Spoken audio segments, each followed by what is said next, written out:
Hello friends, मैं self Ayurveda student और आचार्य चरक का स्मरण करते हुए आज का सेशन शुरू करते हैं। आज हम लोग सूत्र स्थान के चैप्टर नंबर 5, जिसका नाम मात्रा स्थितीय अध्याय है, उसके थर्ड वीडियो की बात कर रहे हैं। ओके, फर्स्ट वीडियो में हम लोग जो है आहार विषयक विचार जो है उनके बारे में पढ़े। सेकेंड वीडियो में हम लोग स्वस्थ वृत्त स्टार्ट किए थे, जिसमें से अंजन, धूमपान एंड नस्य, इन तीनों को कवर कर चुके हैं। आज के इस सेशन में जो भी बचे हुए पॉइंट हैं उन सभी को पढ़ेंगे, जिसमें से दंत पवन, जिह्वा निर्लेखन, मुख में सुगंधित द्रव्य धारण, स्नेह गंडू, शिरोअभ्यंग, कर्णपूरण, शरीर अभ्यंग, पाद अभ्यंग, शरीर परिमार्जन, स्नान एक्सेट्रा, इन सभी को एक एक करके पढ़ने जा रहे हैं। सो लेट्स स्टार्ट विथ दंत पवन एंड जिह्वा निर्लेखन। सो लेट्स स्टार्ट विथ दंत पवन देन जिह्वा निर्लेखन। ओके, तो दंत पवन इसे ही दातून भी कहते हैं। आचार्य चरक जो है आर्टिफिशियल ब्रश वगैरह के बारे में नहीं बताया, वैसे भी उस टाइम में ये ब्रश वगैरह आते भी नहीं होंगे।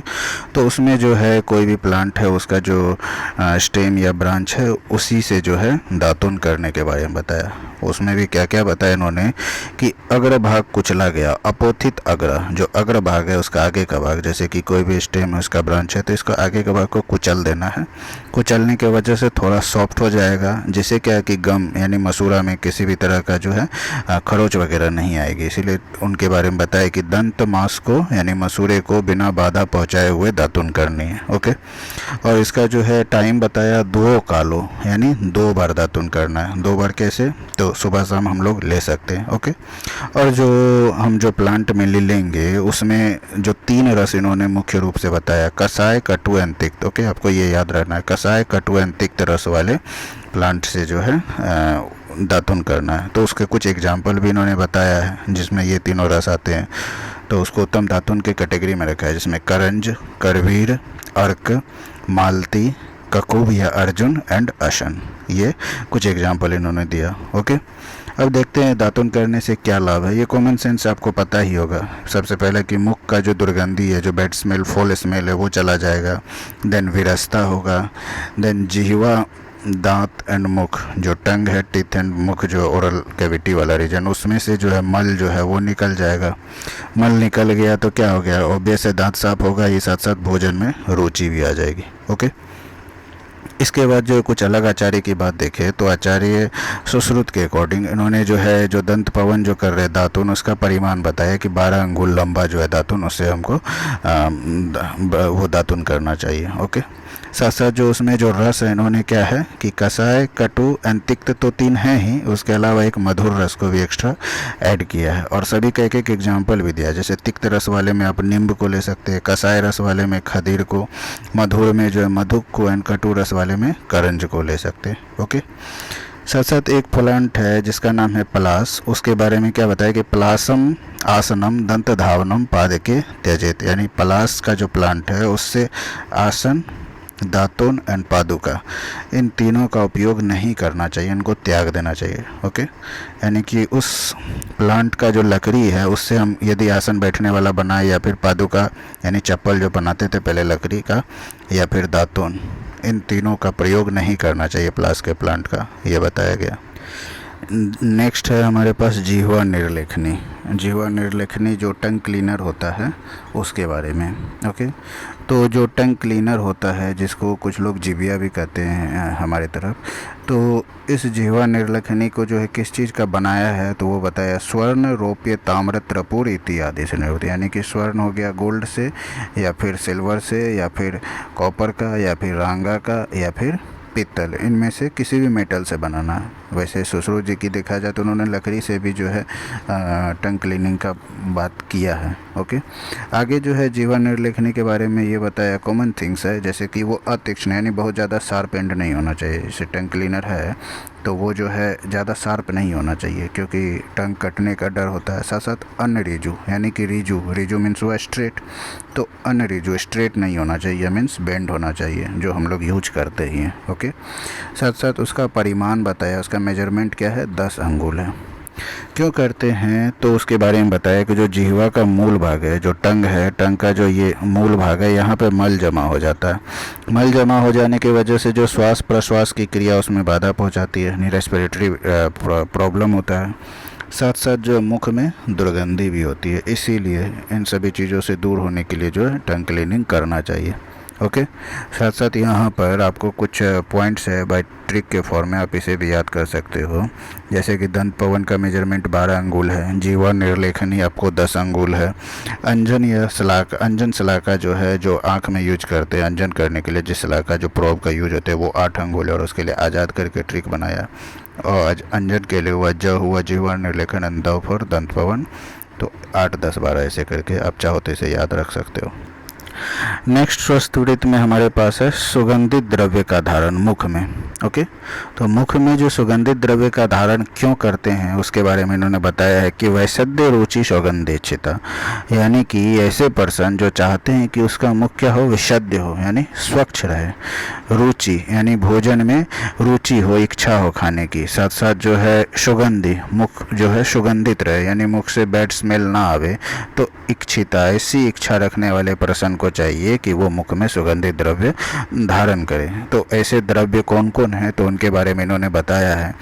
जाति फल, कटुक, पुंग फल, लवंग फल, सूक्ष्म एला फल, कंकोल फल, तांबुल जो पान का पत्ता होता है वो पत्र, या फिर कर्पूर का जो है निर्यास, इसको यूज कर सकते हैं। इसमें से कुछ कुछ आपको याद रख सकते हैं, जैसे कि 3 नाम तो आपको याद होना चाहिए, जाति फल, पुंग फल एंड लवंग कली का।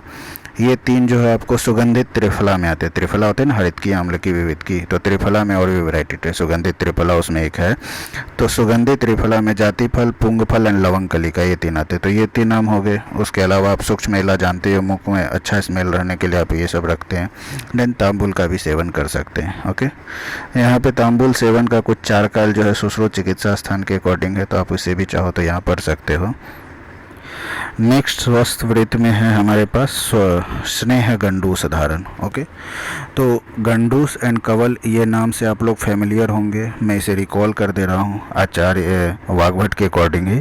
असंचारी मुखे पूर्ण गंडूसा कवलह चरा, यानी गंडूस एंड कवल क्या है, सेम थिंग है, बस थोड़ा डिफरेंस है। यानी कि मुख में जो हमारा ओरल कैविटी है उसमें हम किसी भी द्रव्य को, औषध को इतना भर ले कि उसमें किसी भी तरह का संचार ना हो। असंचारी मुख है पूर्ण रूप से मुख में भर ले कि उसमें संचार या सर्कुलेशन ना हो, तो वो हो गया गंडूस। जबकि कवलह चरा, कवल क्या है, उसमें संचार हो, उसमें सर्कुलेशन कर सके, यानी कि पूरा नहीं भरना है। ओके, देन है द्रवेन गंडूसा एंड कलकेन कवलह स्मृता। जो मेडिसिन, जो द्रव्य हम लेते हैं गंडूस में, वो द्रव्य मेनली द्रव होता है, वो मेडिसिन मेनली लिक्विड फॉर्म में होता है। जबकि कल्क में क्या होता है, कवल में क्या होता है, कल्क के फॉर्म में, पेस्ट के फॉर्म में। एंड उसका कुछ मेजरमेंट भी दिया, इसमें मेनली 1 कोल और इसमें 1 कर्स लेते हैं। ओके, अब आते हैं कि जो गंडूस धारण, उसमें भी मेनली इन्होंने स्नेह गंडूस की बात की है। जो गंडूस में जो भी मेडिसिन जो लिक्विड फॉर्म में लेते हैं वो स्नेह होगा, सर्पी, मज्जा, वसा, तेल, ऐसे जो स्नेह होते हैं, 4 बेस्ट स्नेह और भी कुछ स्नेह, तो उन्हीं में से कुछ होगा। तो उस गंडूस को धारण करने से क्या बेनिफिट होगा, तो उस बेनिफिट में आपको हनुओ बला स्वर बला, यानी हनु जो है और स्वर, इन दोनों को बल मिलता है। साथ साथ वदन उपचया पर, वदन जो शरीर है उसमें उपचय होता है, उसका मेटाबॉलिज्म होता है, मांस अच्छी प्रकार बढ़ती है। देन परम च रस ज्ञान अन्य, यानी कि रस के साथ साथ अन्न, ठीक है, रस का ज्ञान भी होता है, साथ साथ अन्न में क्या होता है, रुचि होता है।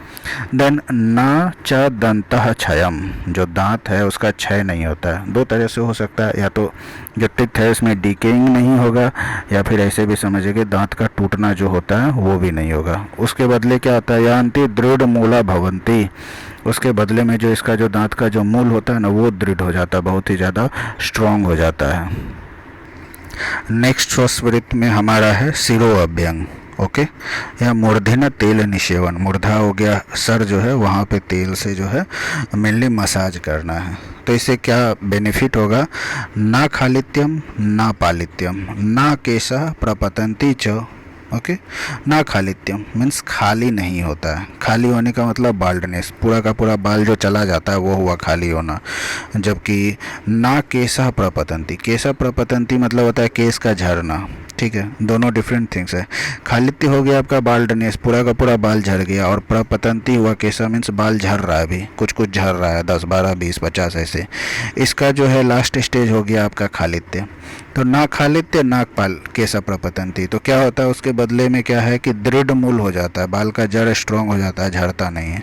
ओके, नापालित्य मीन्स ग्रेइंग ऑफ हेयर जो है, बाल का सफ़ेद होना, ये नहीं होता है। तो क्या होता है बेनिफिट, बाल नहीं झड़ता है, बाल का जो है खाली नहीं होता है, साथ साथ बाल जो है सफ़ेद नहीं होता, उसके बदले क्या हो जाता है कृष्ण केश हो जाता है, बाल काला हो जाता है। देन इंद्रियां प्रसन्न होती है, आनंद या मुख उसमें कांति बढ़ती है, और एक और इम्पोर्टेंट बेनिफिट है वो है निद्रा लाभ भी होता है इससे। ठीक है, लेकिन ये सब कब होगा, जब हम नित्य प्रयोग करेंगे, डेली बेसिस पे सर का जो है तेल से मसाज करेंगे, तब, एक दिन में नहीं। नेक्स्ट श्वासवृत्त है हमारा कर्णपूरण, यानी कान में जो है तर्पण कर रहे हैं या फिर तेल को जो पूरी तरह से भर देते हैं, तो उससे क्या बेनिफिट होता है। तो उसमें बेनिफिट में इन्होंने बताया मन्या हनु संग्रह, मन्या स्तंभ आप जानते होंगे ये नाम, साथ साथ हनुग्रह या हनु स्तंभ जो होता है, तो ये दोनों प्रॉब्लम नहीं होता है। ओके, ये आपका जो है कान से सटा हुआ है रीजन, टेम्पोरोमैंडिबुलर जॉइंट वाला जो रीजन है मेनली जो है वो, तो उससे रिलेटेड प्रॉब्लम नहीं होगा। देन उच्च श्रुति, यानी कि जो पर्सन जो है बहुत ही ज़्यादा ज़ोर से बोलने पर सुनता है, साथ साथ जो बाधिर जो बिल्कुल भी नहीं सुनता है बहरा लोग, तो ये सब प्रॉब्लम नहीं होता है। लेकिन कब, जब हम नित्य प्रयोग कर रहे हैं डेली बेसिस पे, तब। नेक्स्ट स्वस्थ वृत्त है हमारा शरीर अभ्यंग। ओके, तो शरीर अभ्यंग से पहले जो विमर्श में एक पॉइंट दे रखा है वो देख लेते हैं। स्नेह जो होता है, हम लोग एक्सटर्नली बॉडी में स्नेह का प्रयोग मेनली 3 तरीके से करते हैं। अवगाह, यानी कि कोई भी बाथ टब होता है उसमें स्नेह को डाल करके उस बॉडी को या बॉडी पार्ट्स को जो वहाँ पे डीप करते हैं। देन अभ्यंग, जिसमें क्या करते हैं मसाज करते हैं, एंड परिसेक में क्या करते हैं स्नेह को पोर करते हैं ऊपर से उस अफेक्टेड रीजन पे। ओके, तो यहाँ पे हम लोग किसके बारे में बात करें, ये सेकेंड वाले अभ्यंग की, यानी मसाज की। शरीर में जो हम तेल से जो अभ्यंग कर रहे हैं उससे क्या बेनिफिट है वो बता रहे हैं। तो प्रशांत मारुत बाधाम, यानी कि जो मारुत यानी वात से रिलेटेड जो भी बाधा होती है, जो भी प्रॉब्लम होता है, उसको शांत करता है। कैसे करता है वात रिलेटेड प्रॉब्लम, आगे क्लियर होगा। साथ साथ क्या कर रहा है यहाँ, क्लेश व्यायाम समसहम, यानी किसी भी तरह का क्लेश हो गया स्किन पे, किसी भी तरह का रगड़ वगैरह हो गया, या फिर कार्य करने की वजह से टीयरिंग वगैरह हो गया, तो यदि हम शरीर को जो अभ्यंग कर रहे हैं, तेल से मसाज करते हैं, तो उसको जो है वो सह लेता है, बर्दाश्त कर लेता है। साथ साथ एक्सेसिव एक्सरसाइज की वजह से भी किसी भी तरह का टीयरिंग हो गया, किसी तरह का रगड़ हो गया, फ्रिक्शन हो गया, तो उसको भी सह लेता है। ओके, अब इसका जो वैज्ञानिक आधार क्या है, तो उसमें बताया स्पर्शने अभिअधिको वायु स्पर्शनम च त्वकाश्रितम। ओके, त्वचश्च परम अभ्यंगम तस्मात्तम शील ये नरः, यानी कि इसको ऐसे समझिए कि हमारा स्किन है, हमारा स्किन में जो है सबसे ज़्यादा जो है वायु प्रधान होता है। ओके, और स्पर्श इंद्रिय क्या है, स्किन, ठीक है, त्वक ही है ना स्पर्श इंद्रिय, और स्पर्श इंद्रिय में वायु रहता है मुख्य रूप से। तो स्पर्शने अभी अधिको वायु, वात जो है त्वक में मेनली रहता है। ओके, और वात को समन करने के लिए बेस्ट थेरेपी क्या है, तेल। ठीक है, तेल वात समक होता है ना, और वात का डोमिनेंसी कहाँ है, स्किन में। इसीलिए यदि हम तेल से मसाज कर रहे हैं बॉडी को, तो बॉडी को मसाज कर रहे हैं, मेनली स्किन का ही मसाज कर रहे हैं, अभ्यंग कर रहे हैं, तो वो क्या कर रहा है, एक्सेसिव वात को क्या करेगा, वो समन कर देगा। इसीलिए शरीर अभ्यंग जो है वात समन करने के लिए बेस्ट होता है। वो इसीलिए होता है क्योंकि त्वक में वायु मुख्य रूप से प्रदान होता है। वायु जो है नर्वस सिस्टम से कोरिलेटेड होता है, और सारा सेंस ऑर्गन स्किन के थ्रू ही हमारे सेंसरी से मोटर तक जाता है। एक्सेसिव वात को जो है वो समन करता है और चैनल को क्लियर करता है। अभ्यंग जो है बेस्ट है, इसीलिए कहा त्वचः परम अभ्यंग, अभ्यंग बेस्ट है। इसीलिए पर्सन को क्या करना चाहिए, शीले नर, वो जो नर है व्यक्ति है उसको लगातार जो है डेली बेसिस पे ये स्किन का भी मसाज करते रहना चाहिए। वाग्भट जी का तो ये चीज़ आप लोग जानते ही होंगे कि वाग्भट जी ने स्पेशली 3 जगह अभ्यंग करने को कहा है, जिसमें सिर, श्रवण इंद्रिय एंड पाद, ये 3 है। ओके, श्रवण इंद्रिय हो गया कर्ण मेनली, तो सिर का मसाज हम लोग देख चुके हैं, एंड पाद का मसाज आगे देखते हैं। नेक्स्ट स्वस्थ वृत्त में है पाद अभ्यंग। ओके, पाद यानी फुट। तो इससे क्या बेनिफिट होगा, इसमें करना क्या है कि फुट का मसाज करना है, वैसे ही तेल की हेल्प से। तो इसे दृष्टि प्रसादम, दृष्टि का प्रसादन होता है, यानी कि नेत्र में प्रसन्नता आती है, नेत्र स्वस्थ होता है, दृष्टि प्रसादम लभते। एंड मारुतः च उपशाम्यति, यानी वात से रिलेटेड जो प्रॉब्लम होगा पैर में उसको समन करेगा। तो वात से रिलेटेड मेनली प्रॉब्लम क्या होता है, तो गृध्रसी, सियाटिका। तो न चा स्याद गृध्रसी वातः, तो वात से रिलेटेड जो मेजर प्रॉब्लम होता है सियाटिका का वो नहीं होने देता यदि हम फुट मसाज करते हैं डेली बेसिस पे। ओके, देन पादेहो स्फुटनम नाचो, साथ साथ पैर में किसी भी तरह का जो स्फुटन होता है ना, क्रैकिंग ऑफ हील्स हो गया या खुरदरापन, ये सब नहीं होगा। देन ना सीरा स्नायु संकोचा, साथ साथ जो सीरा हो गए, स्नायु हो गए, लिगामेंट, टेंडन्स, इन सब में किसी भी तरह का कॉन्ट्रैक्शन नहीं होगा जिसके कारण जकराहट हो गया या थकावट हो गया या नंबरनेस या शून्यता जो भी कहें आप, ये सब नहीं होगा। ओके, कुछ वर्ड है मिलता जुलता उसके बारे में यहाँ एक जगह कंपाइलेशन इन्होंने किया है, जैसे दृष्टि ही प्रसाद, तो दृष्टि प्रसाद जो है पाद अभ्यंग में होता है। एंड चक्षु प्रसादन जो होता है पाद मल मार्ग की शुद्धि, ये आचार्य सुश्रुत ने कहा। एंड जो चक्षुष्य होता है वो पादत्र धारण, पादत्र धारण मेनली जो चप्पल पहनते हैं ना, खुराम वगैरह, ये सब होता है। नेक्स्ट स्वस्थ वृत्ति में आ गया आपको शरीर परिमार्जन। शरीर परिमार्जन क्या है, तो इसमें बेसिकली क्या करते हैं, जो किसी भी क्लोथ में भी मेनली जो कॉटन का क्लोथ है उसको जो है पानी में जो भिंगो करके उसके बाद जो शरीर को उसे साफ करके शुद्ध करते हैं। वैसे तो स्नान करना चाहिए डेली बेसिस पे, लेकिन किसी कारणवश किसी बीमारी में या एक्सेसिव ठंड है, आप स्नान नहीं कर पा रहे हो तो एटलीस्ट शरीर परिमार्जन करना चाहिए, ऐसा इन्होंने कहा है। ओके, तो शरीर परिमार्जन करने से क्या बेनिफिट होता है, तो स्वेद विभत्सता महंती, स्वेद एक्सेसिव स्वेटिंग की वजह से जो शरीर विभत्स हो जाता है उसको नाश करता है, स्वेद विभत्सता महंती शरीर परिमार्जन की वजह से। इसके अलावा क्या होता है कि जो है एक्सेसिव स्वेटिंग वगैरह हुआ तो दुर्गंधी आता है, बॉडी से बैड स्मेल आता है, उसको दूर करता है। हैवीनेस जो आता है शरीर में गौरव को नाश करता है। ड्रोजिनेस जो तंद्रा है उसको दूर करता है। ईचिंग जो कंडू है उसको दूर करता है। मल को दूर करता है, ठीक है। तो और साथ साथ में क्या, अरुचि, इसको भी दूर करता है। कैसे दूर करता है, अरुचि यहाँ क्यों आ गया ये वर्ड, तो क्या है कि बॉडी जो है शुद्ध नहीं है, साफ़ नहीं है, तो खाने की इच्छा नहीं होता है। लेकिन जो जैसे शरीर साफ होता है, शुद्धि आता है, तो फिर खाने का भी मन करता है, इसीलिए अरुचि को भी दूर करता है, खाने में रुचि लाता है। नेक्स्ट स्वस्थ वृत्त है स्नान यानी बाथ। तो ये इंपॉर्टेंट श्लोक है, आप चाहो तो इसे याद भी कर सकते हो। पवित्रम वृष्यम आयुष्यम श्रम स्वेद मल आपहम शरीर बल संधानम स्नानम ओजस करम परम, यानी कि स्नान करने से आपको क्या क्या बेनिफिट होता है, तो पवित्रता आती है शरीर में, क्लीननेस या स्वच्छता आता है। ओके, देन वृष्य होता है ये शुक्रवर्धक होता है, आयुवर्धक होता है, आयुष्यम। श्रम स्वेद एंड मल, इनको आपहम नाश करने वाला था। श्रम हो गया थकान, स्वेद स्वेटिंग एंड मल। देन शरीर का बल बढ़ाने वाला होता है। एंड स्नानम ओजस करम परम, ओजस करम परम ओजवर्धक होता है, ये बेस्ट ओजवर्धक भी कह सकते हो।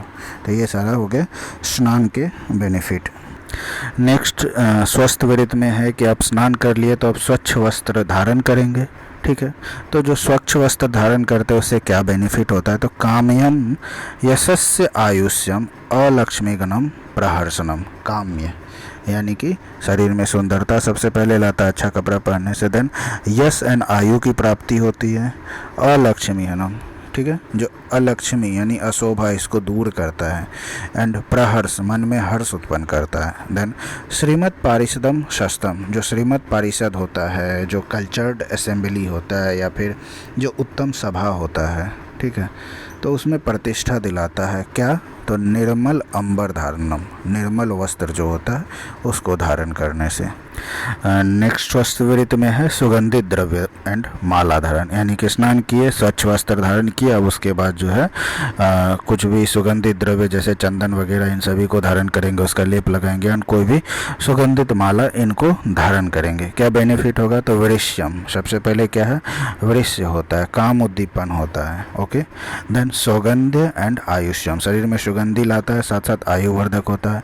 देन काम में यानी सुंदरता लाता है। देन पुष्टि एंड बल इन सब को प्रदान करता है।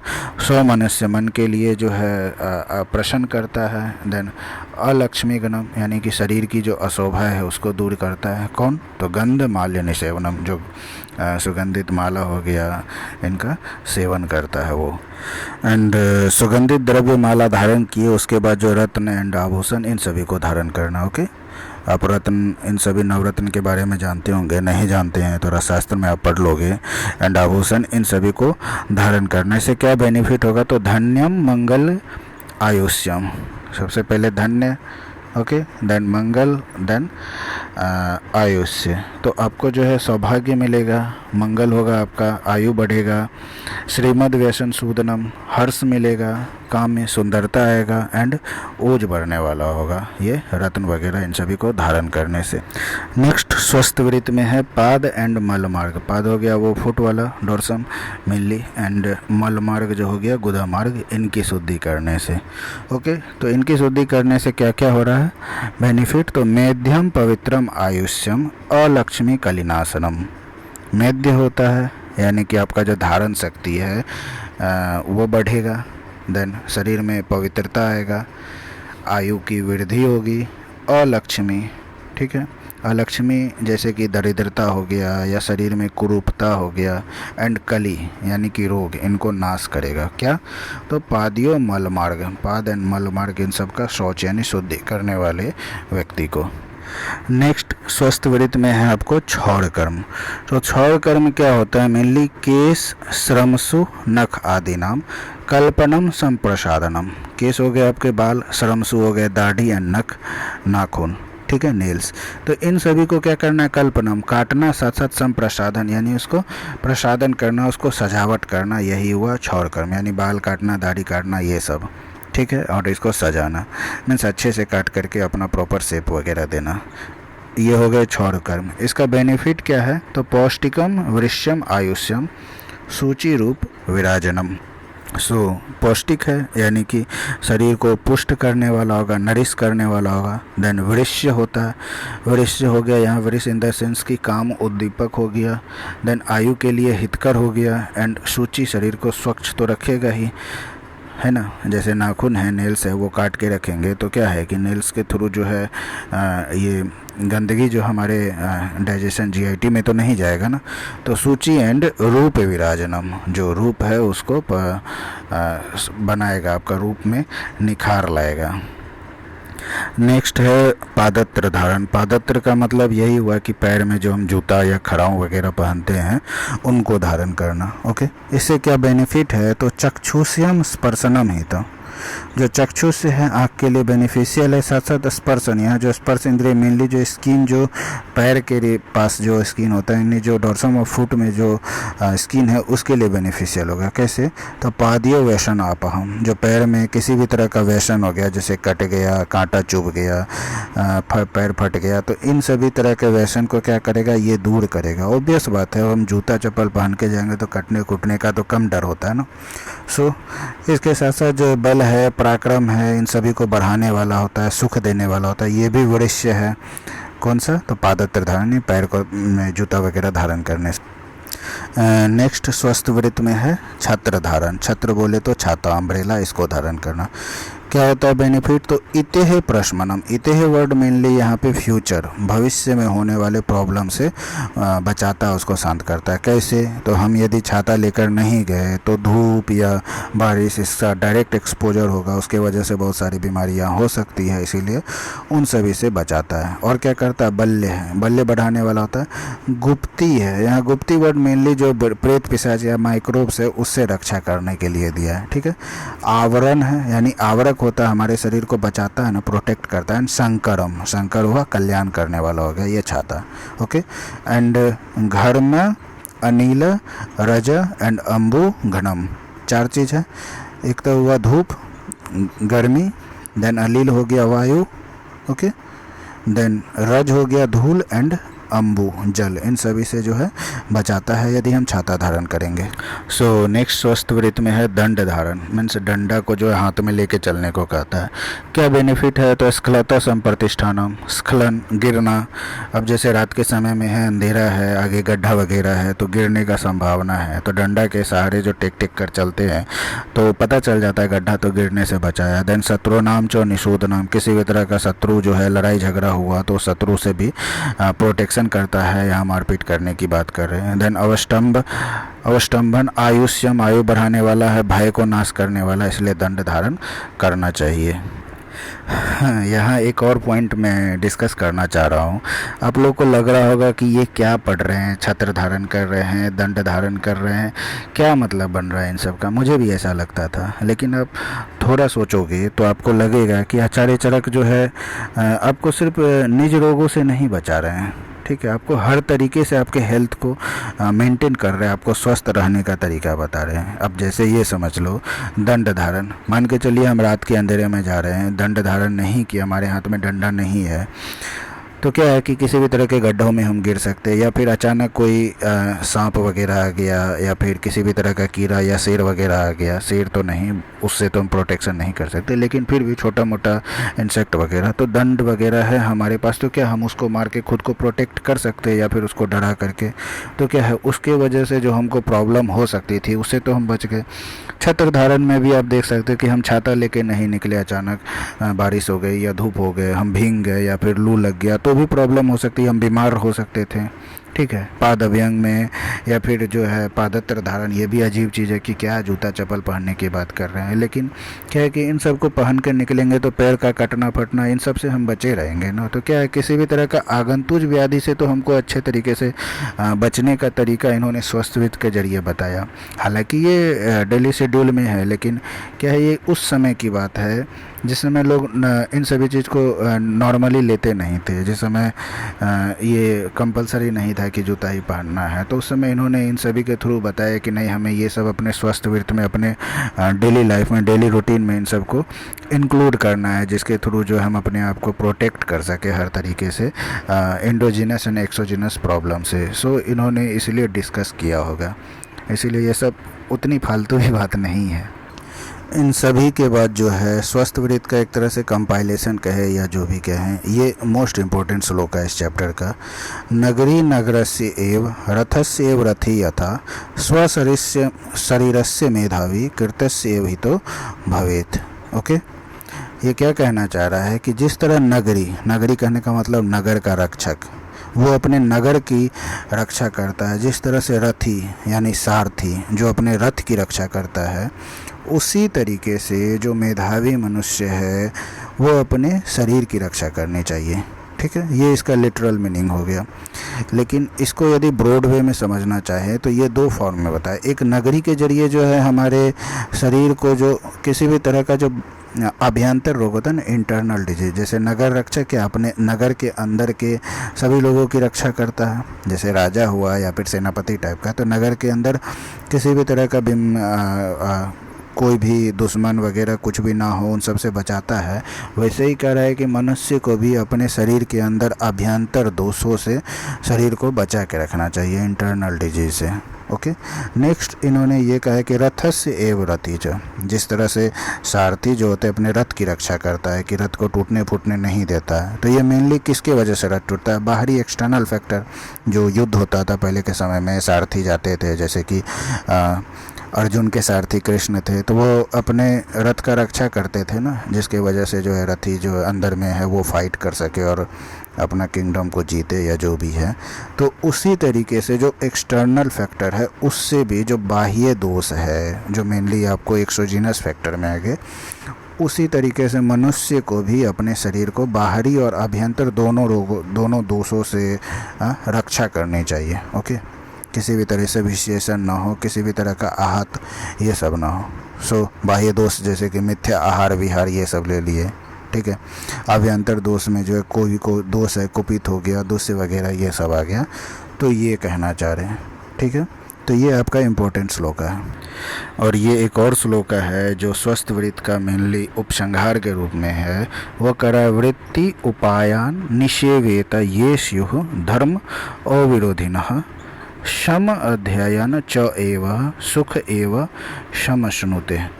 ठीक है, ये क्या कह रहे हैं कि हमारे पास जो है धर्म, ओके, अर्थ, देन काम एंड मोक्ष, ये हमारे 4 पुरुषार्थ हैं।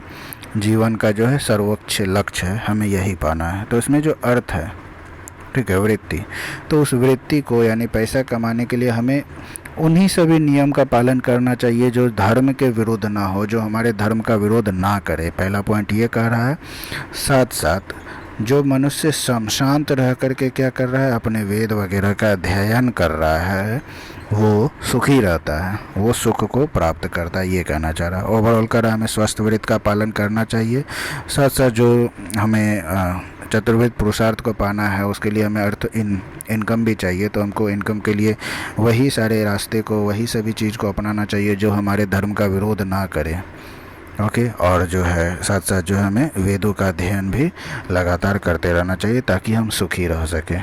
Okay, so friends, in this way this chapter comes to an end. I know कि वीडियो थोड़ा बड़ा बन गया, 3 पार्ट बना, बट आई डोंट थिंक कि आपको इसमें ज़्यादा कुछ याद करने की ज़रूरत पड़ेगी। मैक्सिमम चीज़ आपको जो पढ़ा हुआ है, मैक्सिमम चीज़ आपको सिर्फ रिवीजन हो रहा है।